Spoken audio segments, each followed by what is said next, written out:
Ассалаумағалейкум! Құрметті ағайын!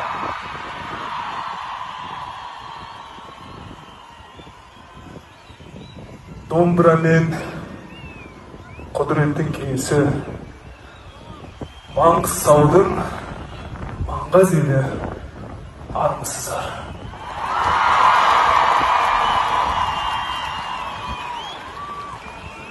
Алыстан 6 жасар бала келсе, 60-тағы ақсақал тұрып сәлем береді деген аталы сөзді жадына тоқыған халқым, құрметті ақтаулықтарым, жерлестерім, кеңпейіл қазағым, сын құрметтеріңізге, махаббаттарыңызға мың мәрте рахмет. Алдарыңызда сәті түсіп тұрғанда өздеріңізге тағзым етіп келіп тұр.